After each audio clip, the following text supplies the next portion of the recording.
This is the song that exposed a millionaire CEO's darkest secret and changed one woman's life forever. What you're about to hear isn't just music. It's the moment Desiree Williams chose truth over silence, dignity over desperation, and love over lies.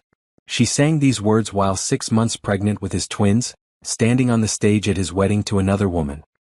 You said you loved me when the lights were low, whispered promises you'd never show. You said you loved me when the lights were low, whispered promises you never showed. But when the morning came and truth broke through, I found out who you really were and what you do. You left me broken, thought I'd disappear, but I'm still standing, though you're not here. You left me, but love stayed. You left me, but love stayed. In every breath these babies take, in every choice that I will make, you left me, but love stayed. These little hearts are beating strong and true. They'll never know the pain you put me through. I'll teach them love is more than just a word. It's showing up when promises are heard.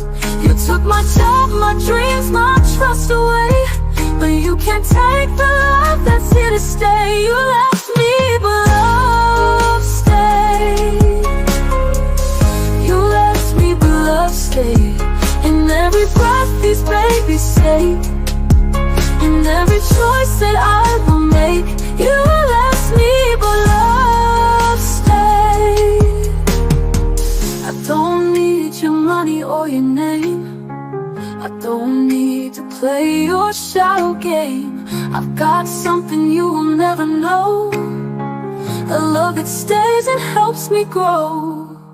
You left me, but love stayed. Oh yes it did. You left me, but love stayed. Stayed with me in the life I'm building from the ground, building up in the peace that I have finally found. I found my peace. You left me, but love stayed. Love stayed. You left me, but love stayed. Stayed with me. Love stayed.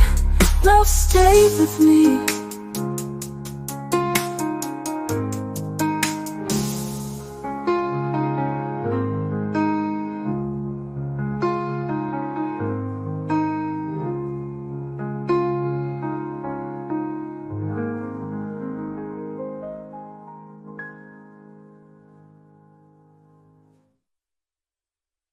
But to understand how a desperate, heartbroken woman found the courage to sing those words in front of Manhattan's elite, we need to go back to the beginning.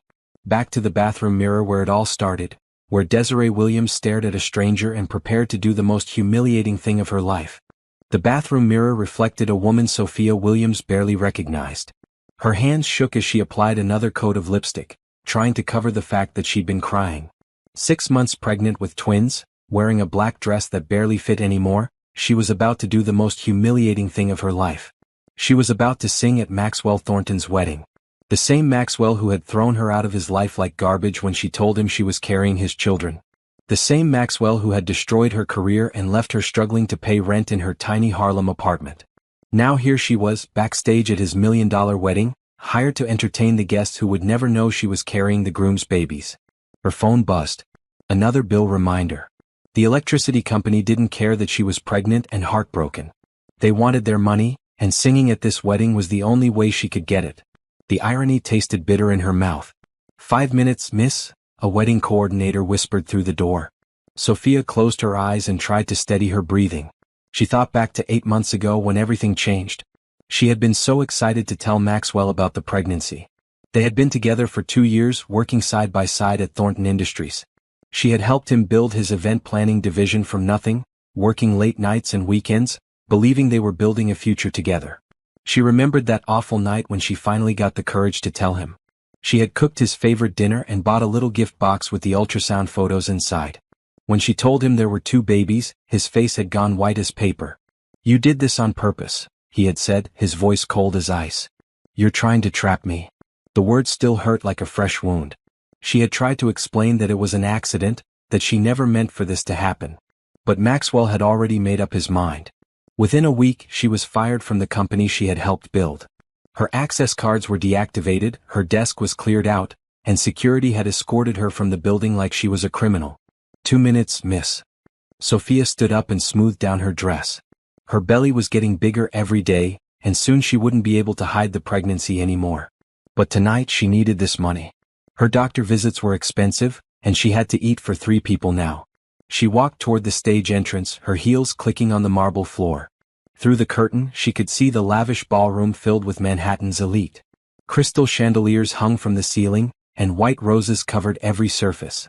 Maxwell had spared no expense for his perfect wedding to Claire Whitmore, the blonde socialite whose father owned half of the city's real estate. Sophia spotted Maxwell at the head table, laughing at something his new father-in-law was saying. He looked exactly the same, tall, dark hair perfectly styled, expensive suit tailored to perfection. But his smile looked fake, like he was playing a role in a movie. Claire sat beside him in her designer wedding dress, diamonds sparkling around her neck. She was everything Sophia wasn't: pale, thin, connected to the right families. She was the kind of woman Maxwell was supposed to marry, not a black girl from Harlem who sang in church choirs and dreamed of making it big. "You're on, miss."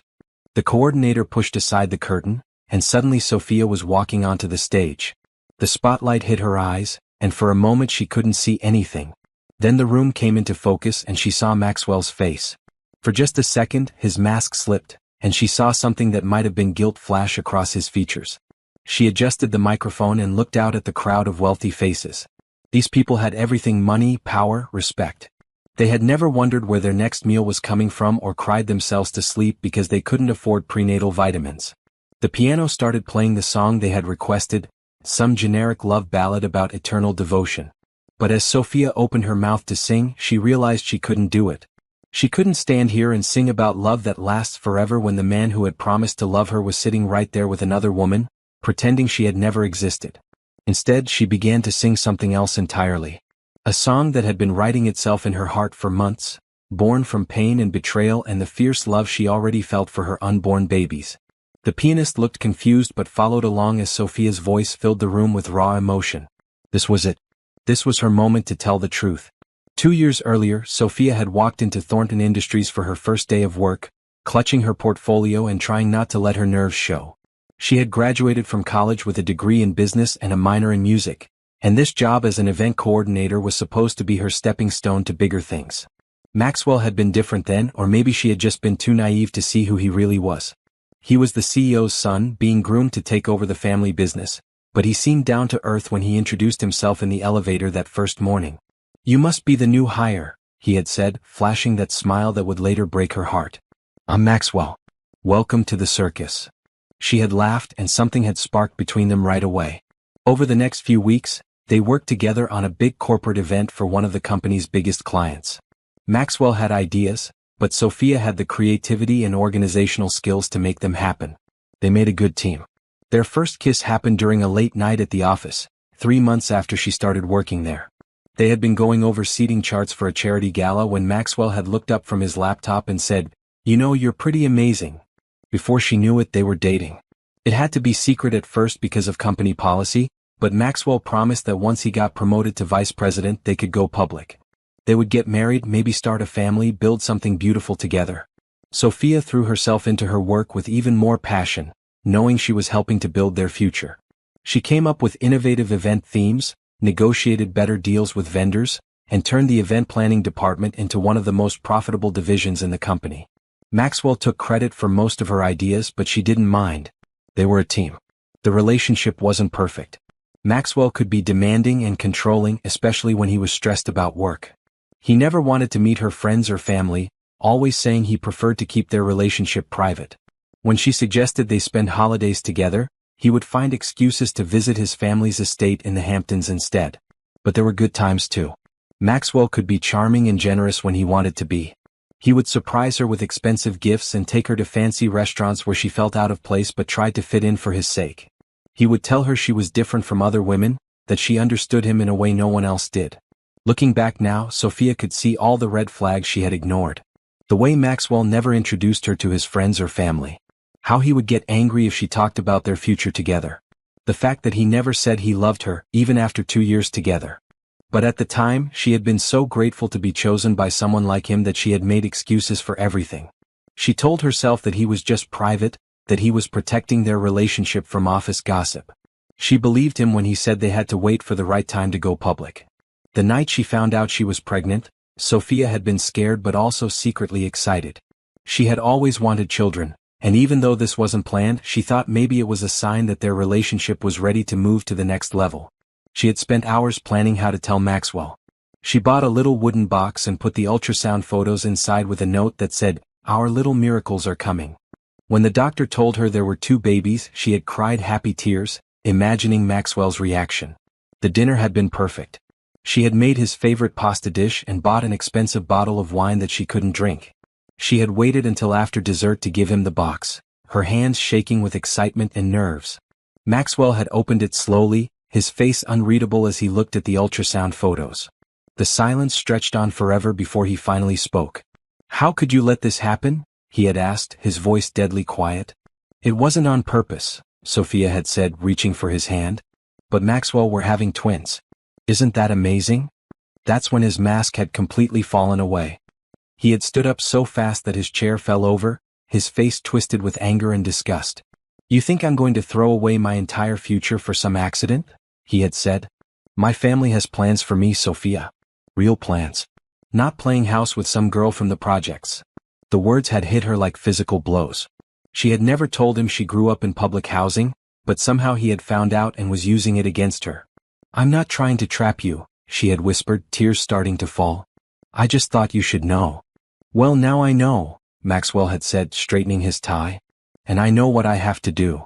He had left that night and never came back. Within days, Sophia found herself locked out of her own projects at work. Her ideas were reassigned to other people, and her access to important meetings was revoked. When she tried to talk to Maxwell, his assistant would say he was too busy to see her. The firing came a week later. Human Resources called it restructuring, but Sophia knew the truth. Maxwell was erasing her from his life, making sure there was no evidence that they had ever been together. Now, standing on the stage at his wedding, Sophia remembered every moment of pain and betrayal. But she also remembered the strength she had found in the months since. She had learned to survive on her own, to fight for herself and her babies. Maxwell had tried to destroy her, but she was still standing. And tonight, everyone would know exactly who he really was. After losing her job at Thornton Industries, Sophia had exactly $2,000 in her savings account and no idea how she was going to survive. The rent on her studio apartment was $1,500 a month, and with doctor visits and prenatal vitamins, the money disappeared faster than water through a broken dam. She applied for job after job, but every time she got close to being hired, something would go wrong. References would suddenly become unreachable, or the hiring manager would get a mysterious phone call that changed their mind. It took her weeks to realize that Maxwell was sabotaging her behind the scenes, using his family's connections to make sure she stayed unemployed. The pregnancy was getting harder to hide. At 4 months, she could still wear loose clothes and fool people during quick interviews, but the morning sickness was brutal. She would have to excuse herself to throw up, and more than once she fainted during a job interview from exhaustion and stress. Her friends tried to help, but most of them were struggling too. Her best friend Rita let her crash on her couch for a few nights when the electricity got shut off, but Rita had 3 kids of her own and couldn't afford to support another person long term. Sophia's mother lived in a nursing home in New Jersey, and her medical bills ate up most of her Social Security check. Sophia visited her every Sunday, but she couldn't bring herself to tell her mother about the pregnancy. Her mom had worked 2 jobs to put Sophia through college, and she was so proud of her daughter's success at the corporate job. How could Sophia explain that it was all gone? The lowest point came when Sophia found herself at a food bank, standing in line with other desperate people, trying not to cry as she filled out the paperwork. The volunteer was kind but overworked, and Sophia felt invisible as she accepted the box of canned goods and pasta.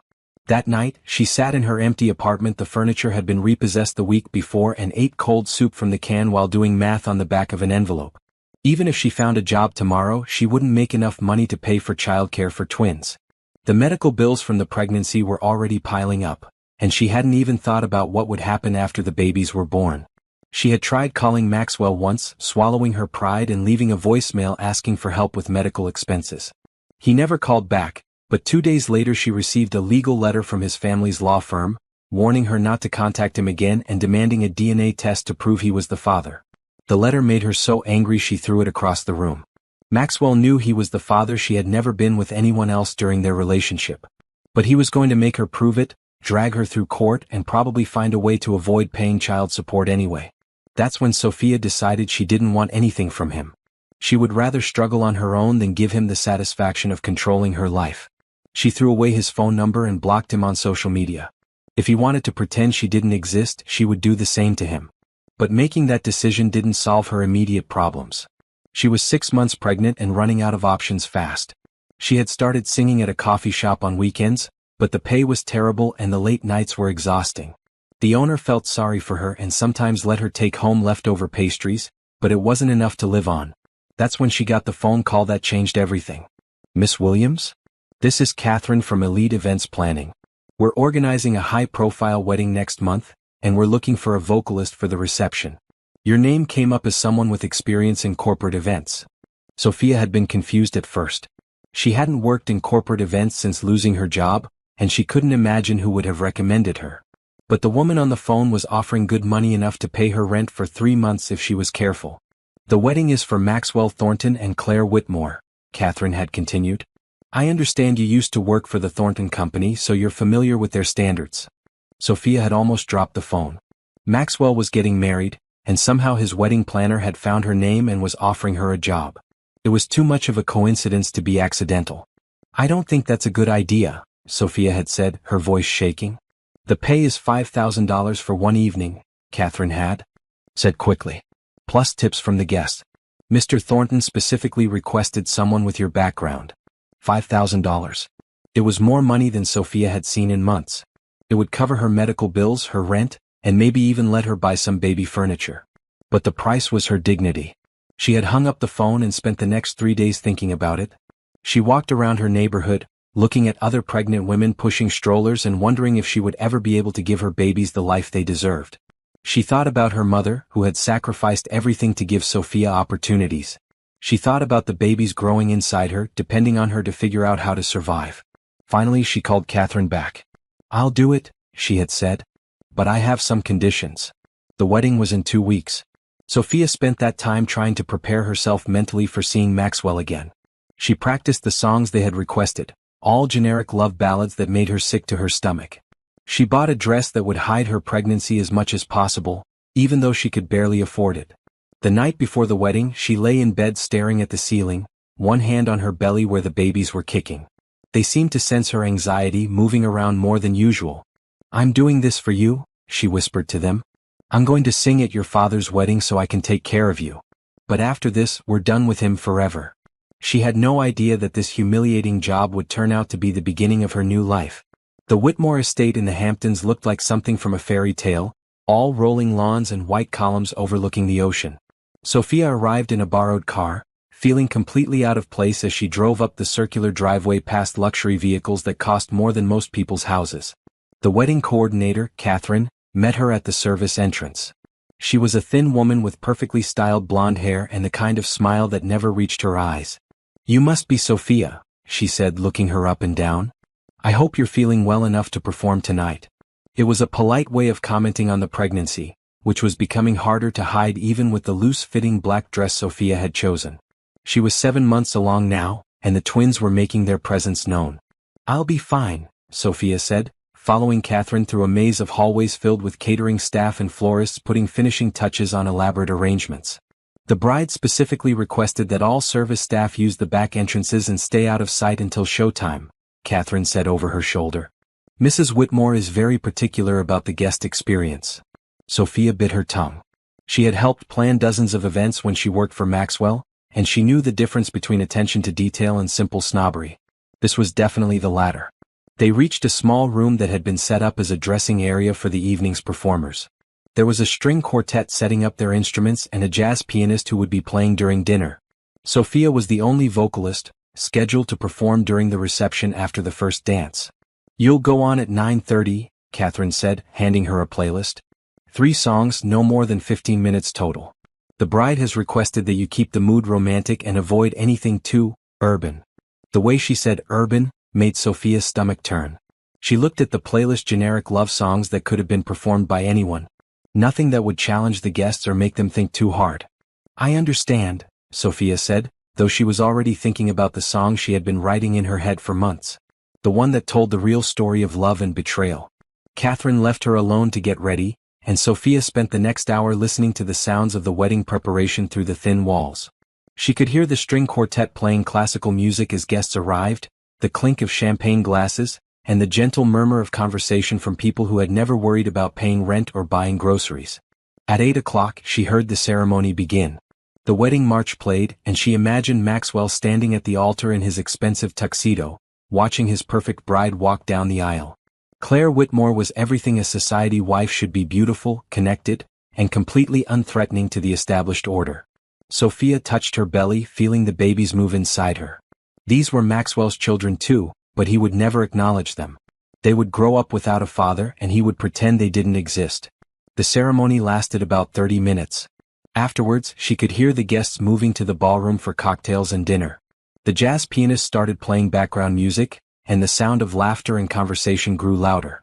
At 9 o'clock, Catherine came back to check on her. "The bride would like to meet you briefly before you perform," she said. "Just to make sure you understand the tone she's going for." They walked through more hallways until they reached a small sitting room where Claire was touching up her makeup. Up close, she was even more beautiful than in the society page photos Sophia had seen. Her wedding dress probably cost more than Sophia made in a year when she was working. "You're the singer," Claire said, barely glancing up from her compact mirror. "I want to make sure you understand that this is a classy affair. Nothing too soulful or, you know." Again with the coded language. Sophia felt her jaw tighten, but she kept her voice steady. "I understand what you're looking for," she said. "Good." Claire snapped her compact shut and stood up. "This is the most important day of my life, and I won't have it ruined by someone who doesn't understand their place." The words hit Sophia like a slap. She thought about all the times Maxwell had said similar things, always making her feel like she should be grateful for his attention, like she was lucky to be included in his world. "I'll do my best," Sophia said through gritted teeth. 20 minutes later, she was standing in the wings of the ballroom, watching Maxwell and Claire have their first dance. They looked perfect together, spinning around the dance floor while their guests watched and applauded. Maxwell's parents beamed with pride, and Claire's father raised his champagne glass in a toast. This was the life Maxwell had chosen: safe, predictable, approved by all the right people. Sophia was just a messy complication he had erased from his story. But as she watched him smile and laugh with his new wife, she realized something important. She wasn't angry anymore. She was free. Maxwell had chosen his prison, surrounded by people who would never really know him, married to a woman who saw him as a status symbol. But Sophia had been given something much more valuable: the chance to build a real life based on truth instead of appearances. The first dance ended and Catherine appeared at her elbow. "You're on," she whispered. Sophia walked onto the stage, adjusted the microphone, and looked out at the sea of faces. She found Maxwell in the crowd, sitting at the head table with his arm around his new wife. For just a moment, their eyes met across the room. Then she began to sing and everything changed. The spotlight was warm on Sophia's face as she stood at the microphone, looking out at the room full of Manhattan's elite. The piano began the introduction to the first song on the playlist, a sappy ballad about eternal love that made her stomach turn. But as she opened her mouth to sing, something inside her rebelled. She couldn't do it. She couldn't stand here, pregnant with Maxwell's children, and lie about love lasting forever. Not when he was sitting right there with another woman, pretending she had never existed. Instead of the requested song, Sophia began to sing something completely different.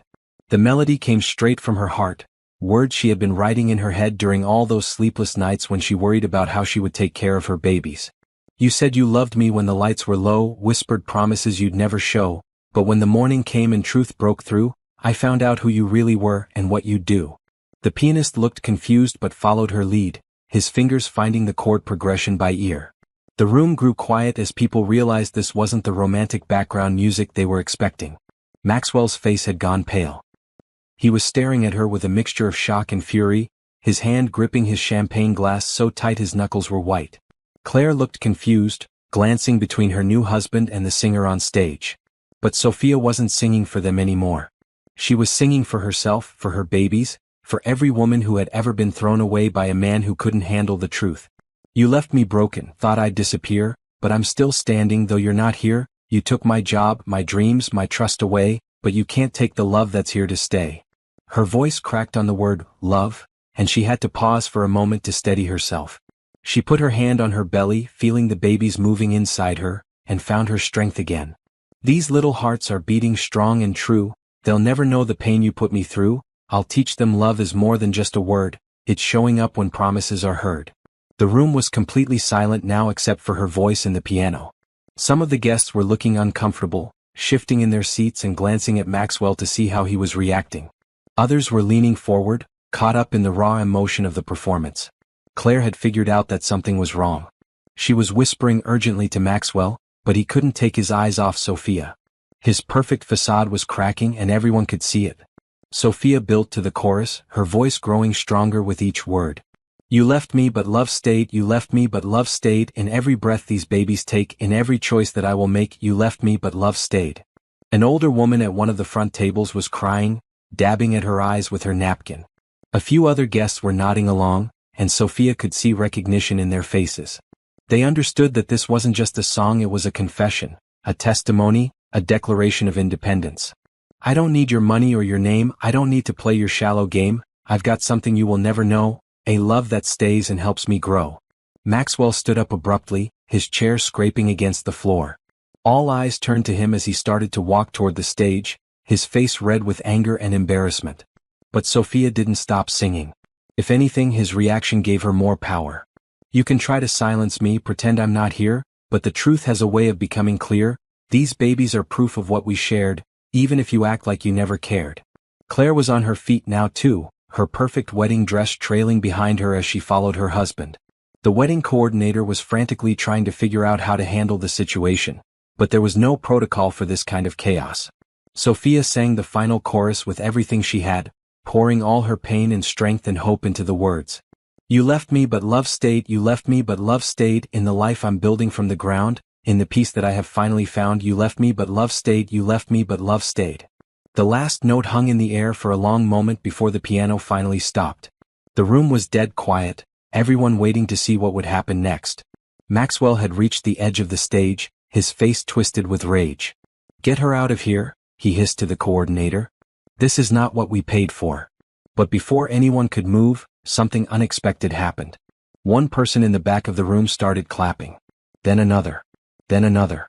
Soon, half the room was applauding, some of them getting to their feet in a standing ovation.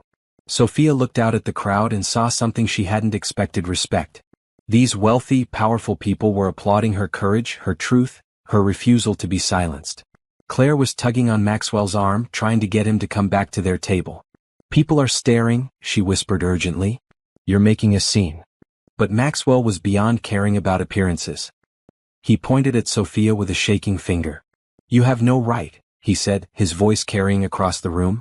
No right to come here and ruin my wedding with your lies. The applause stopped. Every person in the room was watching this confrontation between the groom and the singer. Sophia looked down at Maxwell from the stage, feeling a strange sense of calm wash over her. I'm not here to ruin anything, she said into the microphone, her voice steady and clear. I'm here to sing. And I sang my truth. She stepped away from the microphone, walking off the stage with her head held high. She had said what she needed to say and now she was done. Behind her, she could hear the room erupting in whispers and shocked conversations. Claire was crying, her perfect makeup running down her cheeks. Maxwell was standing alone in the middle of the dance floor, his wedding in ruins around him. But Sophia didn't look back. She walked straight out of the ballroom, through the maze of hallways and out into the cool night air. For the first time in months she felt like she could breathe. Sophia woke up the next morning to her phone buzzing non-stop.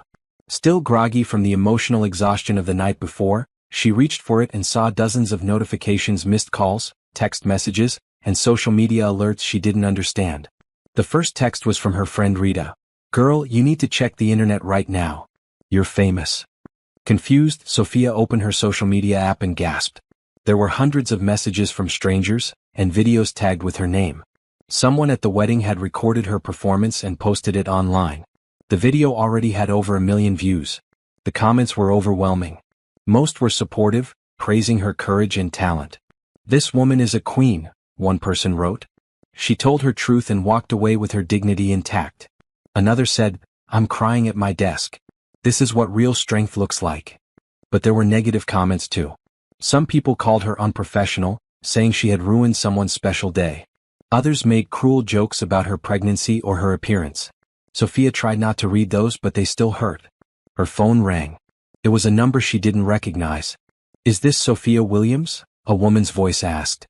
"This is Sarah Martinez from Channel 7 News. We'd like to interview you about what happened at the Thornton wedding last night."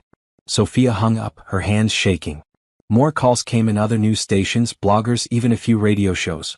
She turned off her phone and tried to process what was happening. By afternoon she couldn't ignore it anymore. The video had spread to every major social media platform, and news outlets were picking up the story. "Singer exposes groom at his own wedding," read one headline. "Pregnant woman's powerful performance goes viral," said another. Rita came over with groceries and filled Sophia in on everything. She was too overwhelmed to read herself. "They're calling you brave," Rita said, showing her articles on her phone. "Women are sharing their own stories about men who abandoned them when they got pregnant. You started something big, girl."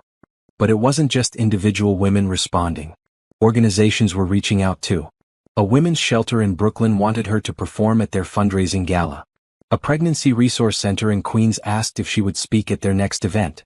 There were offers from record labels, booking agents, and talent managers. The most surprising call came from Dr. Angela Foster, a prominent women's rights activist who had seen the video. "What you did took incredible courage," Dr. Foster said when Sophia finally answered her phone.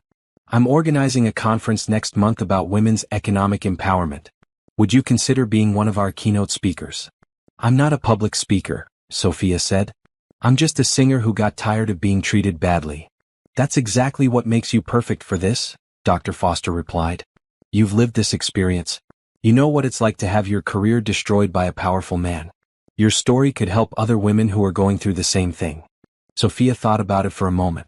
A few months ago, she had been invisible, struggling to survive and believing she had no value. Now people were calling her brave and asking for her advice. "I'll think about it," she said. Over the next few days, the media attention continued to grow. Entertainment blogs picked up the story, and suddenly everyone wanted to know more about the woman who had stood up to her powerful ex-boyfriend. Someone had leaked details about Maxwell's business practices and his family's wealth, painting a picture of a spoiled rich man who thought he could treat people however he wanted. Maxwell himself had gone silent. His social media accounts were deactivated, and his company's public relations team was working overtime to control the damage. There were rumors that his new wife was already talking to divorce lawyers, humiliated by the public spectacle. But Sophia wasn't focused on Maxwell's downfall. She was thinking about her future and the opportunities that were suddenly opening up. A small record label called Harmony Records had offered her a contract to record an album of original songs. The advance wasn't huge, but it was enough to pay her medical bills and rent for the next year. "Think about it," the label executive had said during their phone call. "An album about single motherhood, about finding strength after betrayal. There are millions of women who would relate to that story." Sophia was also getting requests to perform at events across the country. Women's organizations, charity fundraisers, even some corporate events that wanted to show their support for working mothers. The pay was good, and she could schedule everything around her pregnancy and the baby's needs. For the first time since losing her job, Sophia felt like she had control over her life again. She wasn't just surviving anymore, she was building something new. A week after the wedding, she got an unexpected visitor. Her mother's nurse called to say that someone had paid for a private room upgrade and hired additional care staff. When Sophia asked who had done it, the nurse said it was an anonymous donation from someone who had seen her story on the news. That afternoon, Sophia sat with her mother in the sunny new room, finally ready to tell her about the pregnancy. "You're going to be a grandmother," she said, taking her mother's hand. "Twins." Her mother smiled, tears in her eyes. "I already know, baby. I saw you on the news. You made me so proud." "I'm sorry I didn't tell you sooner," Sophia said. "Everything happened so fast and I was scared." "You don't need to be scared anymore," her mother said. "You showed the whole world what you're made of." Those babies are lucky to have you as their mama. That night, Sophia made her decision. She called Dr. Foster back and agreed to speak at the conference. She signed the record deal with Harmony Records. She started planning a tour of performances at women's events across the country. But most importantly, she started writing new songs. Not just about heartbreak and betrayal, but about hope and resilience and the love that stays even when people leave. 3 months after the wedding that changed her life, Sophia stood backstage at the Women's Economic Empowerment Conference in Chicago, 8 months pregnant and nervous about her first major speaking engagement. Her belly was so big now that she had to adjust the microphone stand, and the babies were active, kicking and moving around as if they could sense her excitement. Dr. Angela Foster introduced her to thunderous applause. "Our next speaker showed us all what courage looks like," she said. "Please welcome singer and advocate Sophia Williams." Walking onto the stage, Sophia saw an audience of over 1,000 women from all walks of life. Business executives sat next to single mothers, college students next to retirees. They were all here to learn about financial independence and professional success, but Sophia's story had resonated with something deeper. 6 months ago, I was living in a studio apartment with no furniture, eating soup from a can and wondering how I was going to take care of my babies, she began. I thought my life was over. I thought I had lost everything that mattered. She told her story simply, without drama or self-pity. How she had built Maxwell's event planning division from nothing, only to be erased from the company when she got pregnant. How she had struggled to find work and pay bills while dealing with morning sickness and mounting medical expenses. I almost didn't take that job singing at his wedding, she admitted. My pride was already broken and I didn't want to humiliate myself further. But I needed the money and I thought I could just get through it and move on. The audience was completely quiet, hanging on every word. But when I got up there and saw him pretending to be happy, pretending I had never existed, something inside me said, enough. I couldn't sing about fairy tale love when I was carrying his children and he had thrown me away like garbage. She talked about the aftermath, the viral video, the media attention, the opportunities that had come from telling her truth. But also the challenges of being pregnant and dealing with sudden fame, the cruel comments from strangers, the exhaustion of constant interviews and appearances. The hardest part wasn't the betrayal, she said. It was learning to believe in myself again. For 2 years, I had let someone else define my worth. I had made myself smaller so he could feel bigger. Breaking free from that mindset was harder than anything else. When she finished speaking, the standing ovation lasted for 5 minutes. Women were crying, hugging each other, and shouting encouragement. During the question and answer session, dozens of women shared their own stories of workplace discrimination, pregnancy-related job loss, and financial abuse by partners. After the conference, Sophia was approached by a woman who had been sitting in the front row. She was elegantly dressed but had a warm, approachable smile. "I'm Dr. Rebecca Martinez," she introduced herself. "I run a nonprofit that provides legal services to women facing pregnancy discrimination. I'd love to talk to you about partnering with us on some initiatives." They talked for an hour about the problems facing pregnant women in the workplace and how Sophia's platform could help raise awareness. Dr. Martinez was impressive, passionate about the cause but also practical about solutions. "There's someone I'd like you to meet," Dr. Martinez said as they were wrapping up. "My colleague Dr. Elijah Green is here for the medical panel tomorrow. He's a pediatrician who works with a lot of single mothers. I think you two would have a lot to talk about." The next day, Sophia attended the panel on maternal and child health, curious to meet this doctor who supposedly shared her concerns. Dr. Elijah Green was not what she expected. He was tall and soft-spoken, with kind eyes and an easy smile. When he talked about his work with low-income families, his passion was obvious but not overwhelming. After the panel, Dr. Martinez introduced them at the conference reception.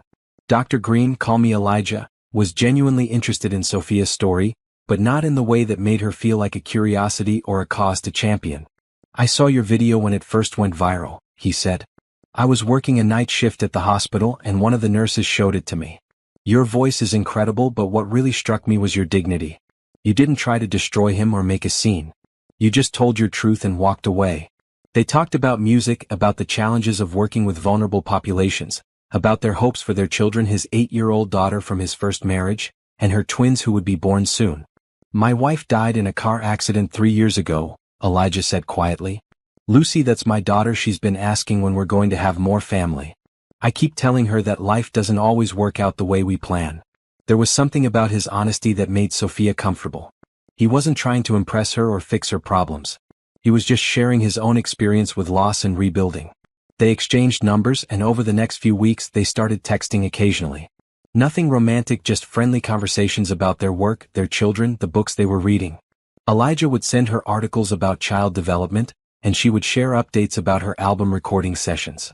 When Sophia went into early labor at 36 weeks, alone in her apartment at 2 in the morning, Elijah was one of the first people she called. He met her at the hospital and stayed with her through the long night, not as a doctor but as a friend who understood what it felt like to face scary moments alone. The twins, a boy and a girl she named Hope and Justice, were small but healthy. As Sophia held them for the first time, she felt a completeness she had never experienced before. These were her babies, her family, her future. Maxwell's rejection had hurt, but it had also freed her to build something real and lasting. Elijah visited her in the hospital the next day, bringing flowers and a children's book about strong mothers. "Lucy picked this out," he said. "She's excited to meet them when you're ready." Looking at this gentle man who had shown up for her without being asked, Sophia felt something she hadn't felt in a long time: hope for love that might actually stay. The first few weeks with the twins were overwhelming in ways Sophia hadn't expected. Hope was a calm baby who slept well and ate regularly, but Justice was colicky and cried for hours at a time.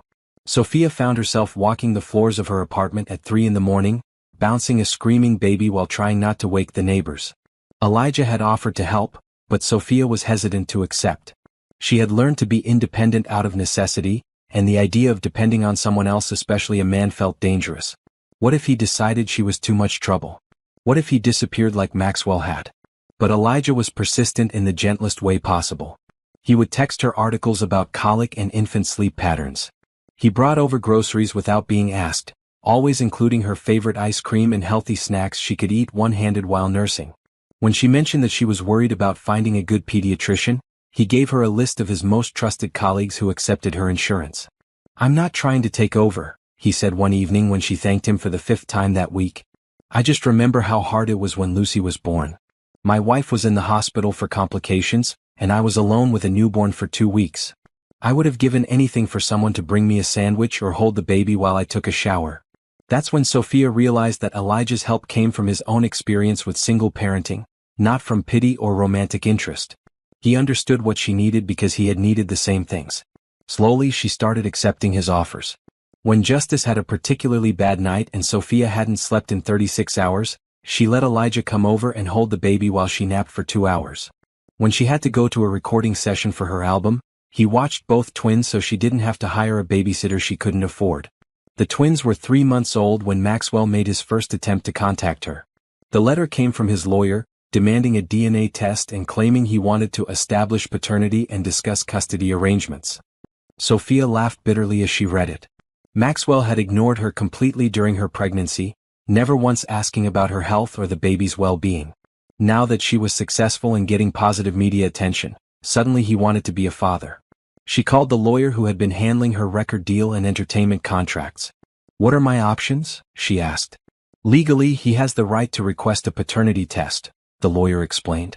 "But given the circumstances, the fact that he abandoned you during pregnancy and made no attempt to provide support, a court would be unlikely to grant him significant custody or visitation rights, especially with newborns."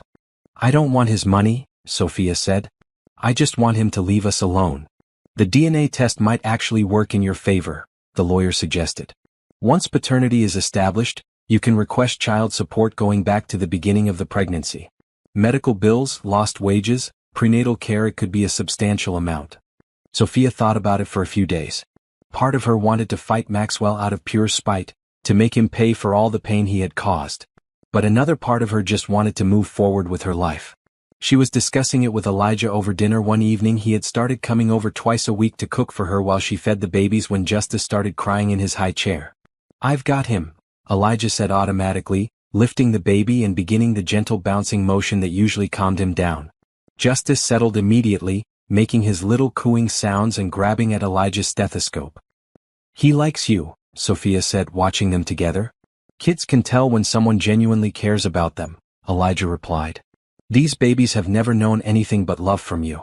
They're lucky." That's when it hit her. Maxwell could demand DNA tests and custody hearings, but he would never be their real father. He had missed their first smiles, their first laughs, the way Hope grabbed her own feet and Justice got hiccups after every feeding. Elijah knew these things because he had been there, showing up day after day without being asked.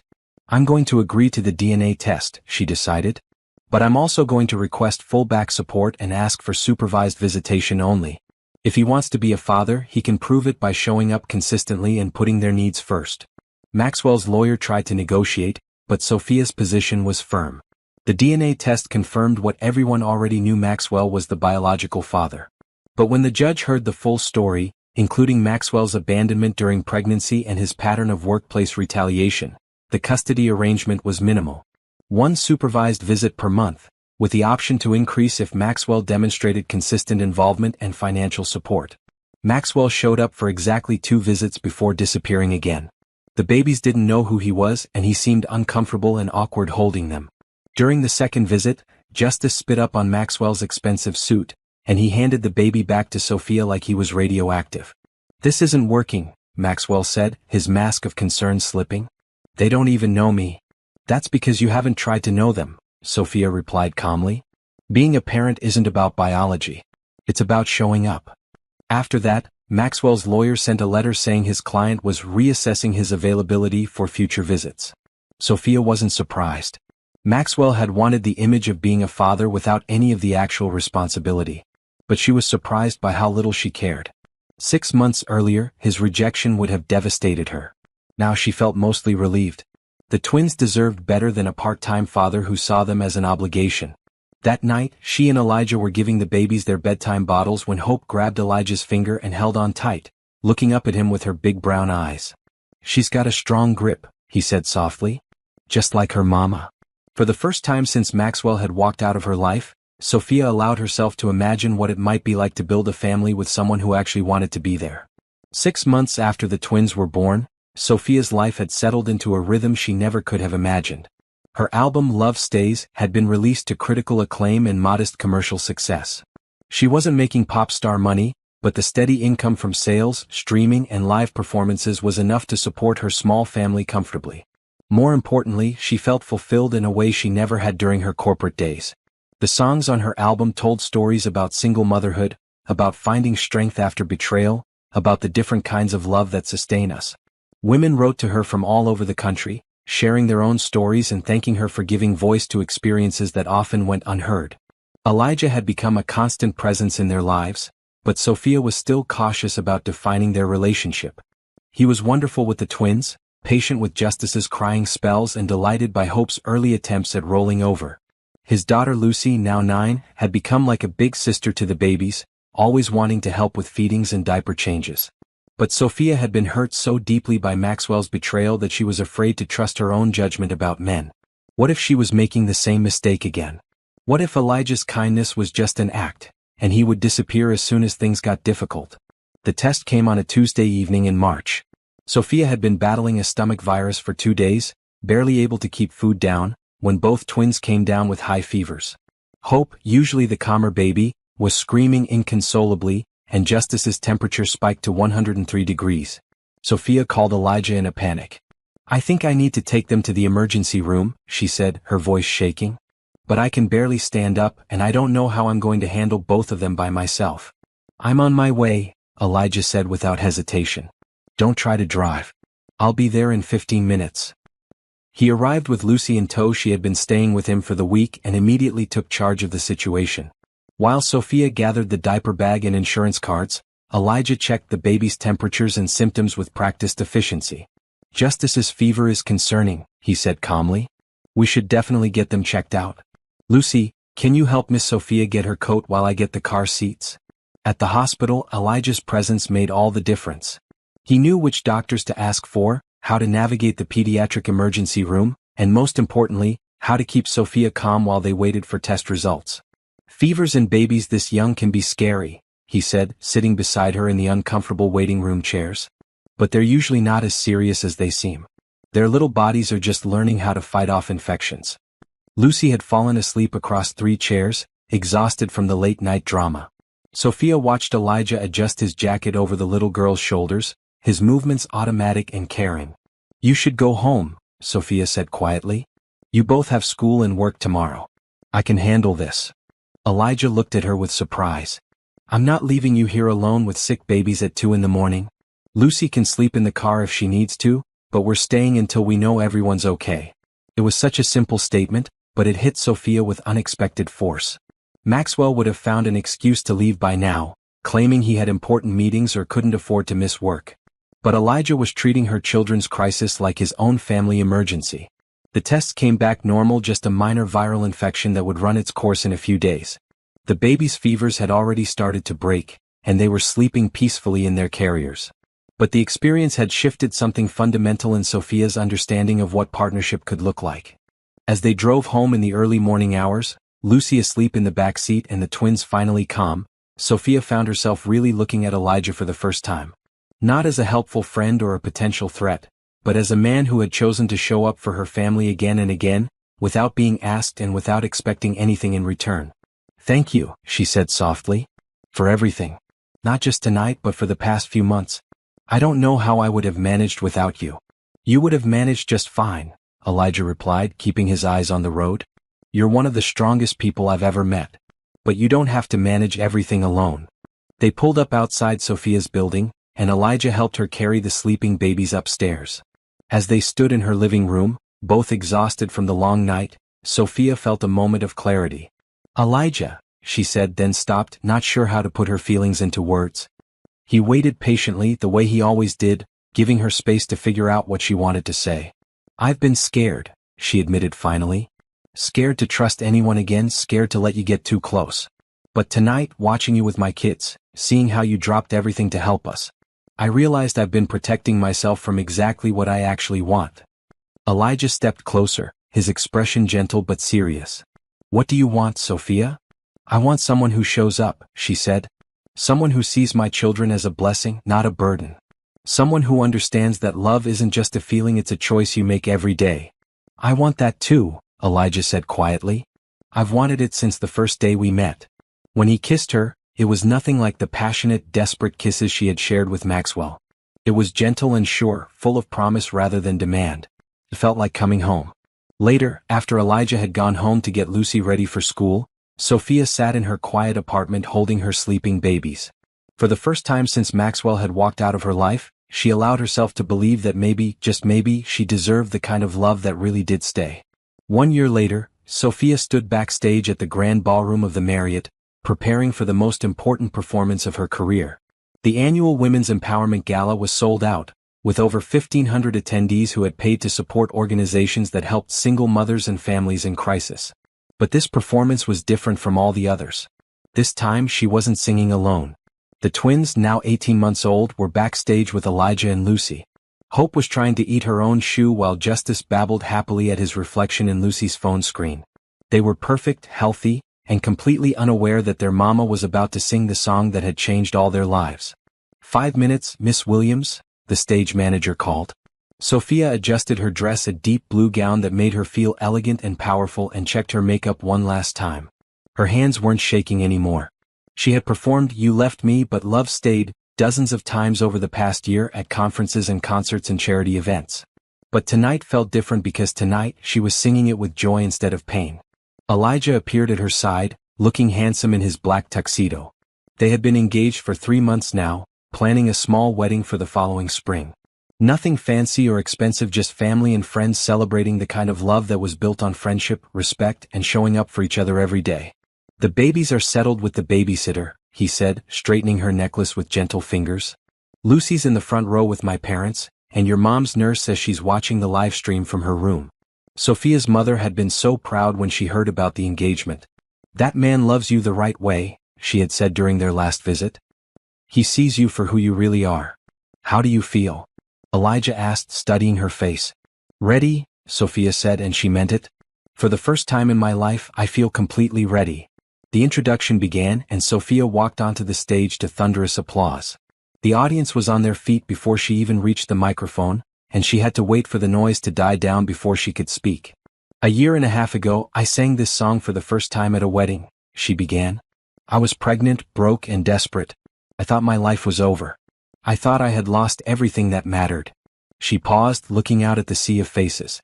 In the front row, she could see Lucy beaming with pride, flanked by Elijah's parents who had welcomed her and the twins into their family without hesitation. "I was wrong," she continued. I hadn't lost everything. I had lost the things that were never really mine: a man who didn't value me, a job that treated me as disposable, a life built on other people's expectations. But I kept the things that mattered most: my dignity, my strength, and my capacity to love. The applause was warm and encouraging. These women understood her story because many of them had lived versions of it themselves. Tonight, I want to sing this song not as a testimony to heartbreak, but as a celebration of the love that stays. The love we have for our children, for ourselves, and for the people who choose to build real lives with us. The piano began the familiar introduction, but this time Sophia's voice was different. Instead of the raw pain that had made the original video so powerful, there was peace. Instead of anger, there was gratitude. Instead of desperation, there was hope. You said you loved me when the lights were low, whispered promises you'd never show, but when the morning came and truth broke through, I found out who you really were and what you'd do. As she sang, Sophia thought about Maxwell, who had disappeared from their lives completely after his brief, uncomfortable attempts at fatherhood. His marriage to Claire had lasted exactly 8 months before ending in a messy, expensive divorce. His business was struggling, and the viral video had damaged his reputation in ways that money couldn't fix. But Sophia felt no satisfaction in his failures. She had moved beyond anger into something much more powerful: indifference. Maxwell's choices had led him to a life of image management and shallow relationships. Her choices had led her to genuine love and a career that fed her soul. You left me but love stayed, you left me but love stayed, in every breath these babies take, in every choice that I will make, you left me but love stayed.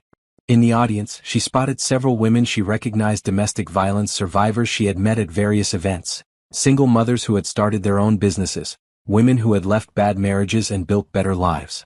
They were all singing along now, their voices joining hers in a chorus of survival and strength. But the verse that made her voice catch with emotion was the new one she had added just for tonight. Now I know what real love looks like. It shows up when the road gets rough, it holds my babies when they're crying, it knows that I am more than enough. She looked down at Elijah, who was standing in the wings watching her performance. His face was full of love and pride, the same expression he wore when he watched her feed the twins or listened to her practice new songs. He had seen her at her most exhausted, most overwhelmed, most human, and he had chosen to stay anyway. You left me but love stayed, you left me but love stayed, in the man who chose to build with me, in the family we were meant to be, you left me but love stayed. The final chorus brought the entire ballroom to their feet. Women were crying, hugging each other, and celebrating not just Sophia's journey but their own stories of resilience and renewal. As the last note faded, Sophia felt a completeness she had never experienced before. She had everything she needed: healthy children, meaningful work, genuine love, and most importantly, the knowledge that she was enough exactly as she was. Elijah met her as she came off stage, pulling her into his arms for a kiss that tasted like forever. I love you, he whispered against her ear. I love you too, she whispered back. Thank you for staying. Later that night, after the babies were asleep and Lucy was settled in her room, Sophia and Elijah sat on the couch in their new apartment, bigger than her old studio, with a yard where the twins could play when they got older. Any regrets?